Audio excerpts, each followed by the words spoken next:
Donc on se retrouve pour une vidéo assez spéciale. On va se lancer un défi. Ça va être de monter en compétence sur Hermès petit à petit tous ensemble. Et on va partir sur des cas concrets. Vraiment des cas qui vont tous vous parler. La première, ça va être une tâche très concrète que personne ne veut faire mais qu'on est tous obligés de faire quand même. Donc tu reçois des factures par mail. Tu dois gérer ces factures-là. Tu dois les traiter. Tu dois récupérer la somme. TVA, hors taxe, etc., date d'échéance. Tu as plusieurs types de configurations. Chaque fournisseur a son template. Ça peut être sous forme de PDF, d'Excel, de Word, directement dans le mail, dans une pièce jointe, etc. Donc tout ça fait que ça crée de la friction. Donc t'as pas forcément envie de le faire, ça prend du temps, il n'y a pas de valeur ajoutée dans tout ça, etc. Donc pour exécuter cette tâche-là qui est assez pénible, on va créer une automatisation complète avec Hermès de bout en bout. Donc depuis la récupération du mail jusqu'à la réponse au fournisseur, tout simplement avec Hermès. Et tu vas voir, on va le faire ensemble, ça va être extrêmement simple. Avant de commencer l'exercice, je t'invite à aller t'abonner, à liker la vidéo et à la fin de la vidéo, tu pourras laisser un commentaire si tu as d'éventuelles questions ou remarques. N'hésite pas, ça m'aide beaucoup pour continuer mon projet sur cette chaîne-là. Tu vois que c'est assez récent, mais je me donne à fond. Donc voilà, on est parti. Donc comme je te disais, l'objectif, c'est de faire des séries de vidéos sur la progression d'Hermès ensemble. Donc tu vois, on progresse ensemble sur Hermès Agent. Le premier épisode sera sur le thème agent IA qui lit mes factures et remplit mon tableau tout seul et est capable également de répondre à mes fournisseurs. Donc je vais rentrer dans le vif du sujet directement. Donc l'idée c'est de partir de Gmail. On extrait les mails issus de notre boîte mail de test. On récupère tout ce qui est information, du contenu. On récupère l'objet du mail, les pièces jointes, etc. Et Hermès va être capable de lire toutes ces informations, d'extraire les informations qui sont pertinentes, de les contrôler. Les contrôler, c'est d'aller vérifier s'il y a des informations qui manquent potentiellement, s'il y a des incohérences, si ces informations ont déjà été récupérées précédemment, etc. Donc d'être capable d'avoir de l'intelligence dans cette extraction. Et une fois qu'il a extrait toute la partie donnée, il va aller l'insérer dans un Google Sheet qui me sera accessible à moi et je pourrai derrière aller vérifier ce qui reste à faire, les choses qui sont assez urgentes, etc. Google Sheet, c'est une plateforme comme une autre. On pourrait aller sur Excel, on pourrait créer des dashboards, créer une application annexe. Ça, c'est pas très important. Le plus important, c'est d'avoir quelque chose qui soit lisible par l'humain et qui soit utilisable lors du travail. Donc, comme je te disais, la série, elle va être axée sur des cas concrets, de la transparence. Je vais vraiment te montrer comment j'ai fait avec de la documentation toujours qui sera accessible dans la description. N'hésite pas à aller voir la documentation dans la description. J'ai aussi la volonté de créer une sorte de plateforme où je synthétiserai toute la série, tout ce qu'on aura pu faire ensemble dans cette série-là pour que vous ayez toujours de quoi, des ressources pour vous aider dans votre évolution. Et l'idée, c'est qu'on progresse ensemble. Donc on commence volontairement par un truc assez simple. On pourra ramener de la complexité potentiellement sur ce produit-là. Donc pour revenir au sujet de la série, donc on va essayer de progresser ensemble sur Hermès.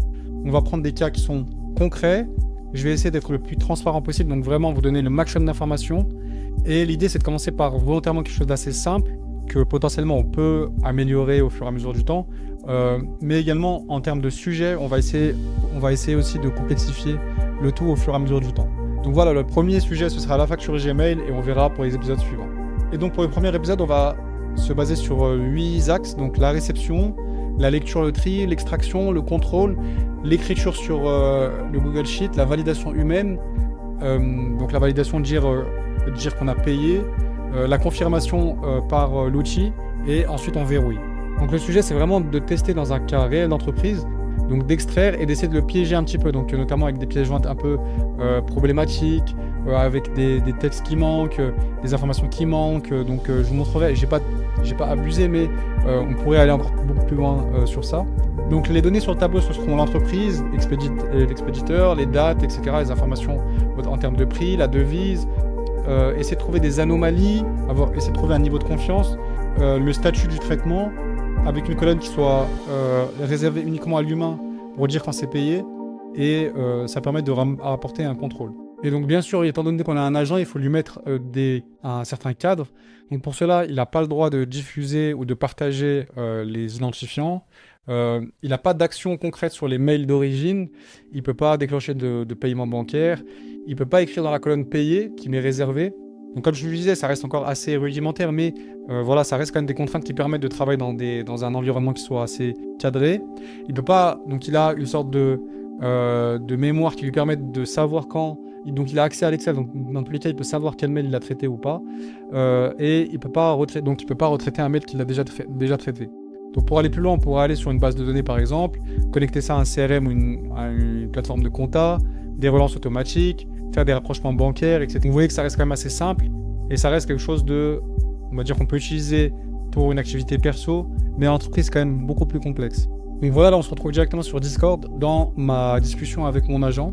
Donc voilà, je lui ai tout simplement dit, donc je vous ai présenté précédemment les différents agents que j'ai celui-là, Hermès Chief. Donc c'est, en fait moi je ne discute pas avec les autres agents, je discute qu'avec celui-là, qui est au courant de chaque personnalité, chaque spécificité des agents. Et c'est à lui derrière de configurer, d'envoyer des ordres, etc. Donc là je lui dis tout simplement de créer un nouvel agent, un nouveau agent IA, qui sera en charge de gérer l'automatisation de la boîte mail avec la compta. Donc il aura accès à mon Gmail, il aura accès au Google Sheet et il pourra donc faire le lien entre les deux et exécuter ce qui sera, exécuter les tâches que je lui aurai prédéfinies à l'avance. Donc vous voyez que lui après il mouline, donc il crée un Kanban, etc. Donc ça j'en avais déjà également parlé dans une autre vidéo, mais c'est très important d'utiliser le Kanban pour savoir exactement là où en est l'agent. Et ça vous permet de suivre les tâches qui ont été finies, pas finies, avec des problèmes, etc. Donc là, il me répond que voilà, qu'il va créer, voilà, il me fait des propositions, etc. Il me dit de créer un nouveau mail, etc. De générer des faux PDF, etc. Des fausses factures Excel. Donc voilà, j'itère avec lui pour configurer l'agent. Donc lui, il crée l'agent, donc ça c'est simple, il crée l'agent. Et l'agent ensuite est déployé. Et ensuite, moi, je lui demande de créer ce qu'on appelle un cron, C-R-O-N. C'est tout simplement une tâche répétitive. Donc après, on peut la fréquence, on peut la modifier comme on veut. On peut lui dire une fois par jour, une fois toutes les heures, etc. Donc moi, juste pour la démonstration, je lui ai dit une fois toutes les heures, d'aller sur ma boîte mail, de récupérer les nouveaux mails qui ont été envoyés et derrière d'exécuter les tâches qui suivent. Tout simplement. Donc voilà, après ça reste un MVP, hein, donc voilà. Et donc après, j'ai travaillé avec lui pour plusieurs choses. Donc la création de l'agent, bien entendu. La connexion à mon compte Gmail, donc là il faut passer par Google Cloud Platform. Donc après, j'ai pas envie d'entrer trop dans les détails parce que ça peut devenir assez complexe à présenter, mais en soi, à exécuter, il vous donne un lien, vous allez dessus, vous donnez les autorisations, vous lui envoyez une clé privée, etc. Il n'y a rien de très très sorcier. Pareil pour le Google Sheet, étant donné que ça fait partie de la suite Google, la clé que vous allez utiliser pour donner accès à votre boîte Gmail et donner accès à votre Google Sheet, ce sera la même. Donc ne vous embêtez pas avec ça. Donc voilà, vous voyez qu'il y a des liens, qui m'envoient des liens, il faut que je me connecte, etc. Je ne vais pas présenter tout ça, il n'y a pas vraiment d'intérêt, mais c'est extrêmement simple. Vous prenez soit votre agent Hermès, soit Claude ou soit ChatGPT, vous discutez avec lui, vous lui expliquez un peu ce que vous voulez et il va le faire pour parler avec votre agent Hermès, comme ça lui il va être capable directement de vous envoyer les liens et la connexion sera beaucoup plus simple. Et voilà, j'ai un peu pris de temps sur ça. Et donc à la fin, on arrive à tout ça. Récapitulatif de l'automatisation. Donc la boîte mail Gmail est créée, le Google Sheet est créé. Voilà, on est passé par Google Cloud Platform. Il a créé un agent qui s'appelle Hermès Compta, connecté avec les différentes API. J'ai mis en place les autorisations. Il a créé un template d'une facture entre guillemets. Donc voilà. Là, c'est là le Google Sheet où on a la clé interne, l'idée du mail. Donc avec l'idée du mail, ce qui est bien, c'est que il va pas pouvoir se tromper, il va pas pouvoir prendre un mail plusieurs fois. Étant donné que cette valeur est unique, il pourra pas se tromper. Il a l'entreprise qui a expéditrice, donc je l'ai fait avec mon mail à moi, donc voilà, ce sera toujours mon mail, la date, etc. Donc pareil, lui, il peut créer des priorisations, vous envoyer des mails personnalisés pour vous dire il faut que je traite cette demande-là parce que elle va bientôt arriver à terme, etc. Donc voilà. Et il est capable aussi de voir la TVA, par exemple, voilà. Là, on voit qu'il y a 0% de TVA, c'est pas normal. On est d'accord qu'il ne peut pas avoir 0% de TVA. Donc c'est une anomalie qu'il a été capable de détecter. Pareil pour le montant. Là, on voit qu'il n'y a pas de devise, donc pareil, il peut détecter tout ça. Donc là, on voit par exemple l'anomalie. Il n'a pas su détecter que 0% de TVA, c'était une anomalie. Donc voilà, ça c'est de l'amélioration nécessaire en plus. Alors que la devise, il l'a traité comme une anomalie. Et il apporte un niveau de confiance. Moyen, élevé. Donc voilà, là on voit tout l'intérêt d'avoir une IA et pas juste un algorithme. Donc là, les statuts sont mis à jour. Et moi, j'ai testé, je lui ai dit, sur ces colonnes-là, je lui ai mis 2 mails où j'ai mis oui. Donc j'ai traité entre guillemets, j'ai traité la facture. Donc ça, c'est les mails, les exemples de mails qu'il a envoyés. Et ensuite, tu le mets en statut confirmation envoyé. Comme ça, il n'y aura pas de deuxième mail qui va être envoyé. La fois d'après où il va passer dans le Google Sheet, il verra oui, ok, mais il va voir aussi envoyer. Donc c'est une condition en plus. Il ne faut pas qu'il ait envoyé pour qu'il envoie le mail.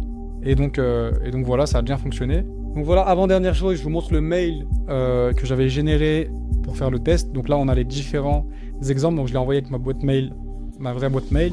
Et on voit que voilà, j'ai généré des mails. Il a pu capturer ces mails-là et aller récupérer les informations.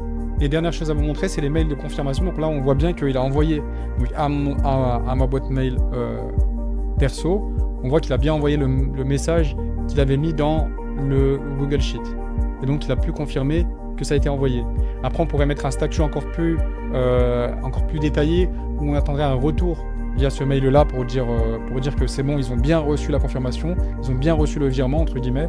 Et après, comme je vous disais, connecter à un service bancaire, etc. pour aller encore plus loin dans l'automatisation et dans le déploiement, l'industrialisation. Donc, vous voyez qu'en quelques heures, en quelques dizaines de minutes ou quelques heures, on est capable de quand même de construire un workflow qui soit quand même assez pertinent, qui est fonctionnel. On peut améliorer toujours, il y aura toujours des améliorations à faire, mais que dans un premier temps, pour une personne qui travaille sur un sujet en particulier tout seul, etc., ça peut lui faire gagner beaucoup de temps. Là, je me suis focus sur les factures, mais on pourrait se focus sur les devis, sur les demandes clients. On pourrait aller beaucoup plus loin, sur même la présence sur les réseaux sociaux. Donc, il y a beaucoup de choses qui peuvent être automatisées. Et en connectant avec différents services, donc c'est là où on voit la puissance d'Hermès. Je le connecte à mes mails, je pourrais le connecter à mon Twitter, je pourrais le connecter à mon LinkedIn. Et tout ça, toutes ces connexions permettent de rendre encore notre Hermès, notre agent encore plus puissant avec les différents sub-agents qui peuvent se compléter, etc. Donc voilà, je pense qu'on arrive au terme de la vidéo, au terme de la présentation du premier sujet. Donc juste pour revenir sur la série, donc comme je vous ai dit, on va progresser ensemble sur Hermès. Des cas concrets comme celui-là où j'essaie d'être le plus transparent possible, sans entrer trop dans le détail non plus. J'ai pas envie de vous fatiguer avec des choses qui vont être très spéciales pour moi en particulier. Je vous invite quand même à utiliser ChatGPT, Claude, tout ce qui est très précis, connexion Gmail, etc. Je vais pas forcément rentrer dans le détail, il n'y a pas vraiment d'importance. C'est juste des boutons à cliquer, donc ça je vous laisse faire ça de votre côté. N'hésitez pas à me contacter dans les commentaires. N'hésitez pas à poser des questions. Si vous avez des blocages, mettez des questions dans les commentaires et j'y répondrai très rapidement. Et l'idée, c'est pas d'avoir quelque chose de très complexe dès le début. On avance petit à petit. Là, on a fait un premier bloc. On va empiler les blocs petit à petit. Au bout de 5-10 épisodes, on va complexifier et à terme, on va avoir des choses qui vont être beaucoup plus complexes et qui vont se rapprocher de plus en plus à ce qu'on peut trouver dans les entreprises. Et l'idée, c'est que vous progressez en même temps, que vous fassiez ces études de cas en même temps que moi, de votre côté, et à terme, qu'on soit capable d'avoir un certain nombre dans notre portfolio d'agents qui soient capables d'exécuter des choses. Et demain, l'idée, c'est de pouvoir déployer ça à plus grande échelle et proposer ça à des clients. Donc voilà, je vous remercie grandement pour avoir fini la vidéo si vous êtes arrivé jusqu'à la fin. Donc n'oubliez pas de laisser un like si ce n'est pas déjà fait. Mettez des commentaires si vous avez des questions, des propositions, peu importe. On est déjà à 35 abonnés, donc n'hésitez pas à vous abonner si le contenu vous intéresse. Et on se retrouve pour le prochain use case, la prochaine vidéo. Allez, ciao!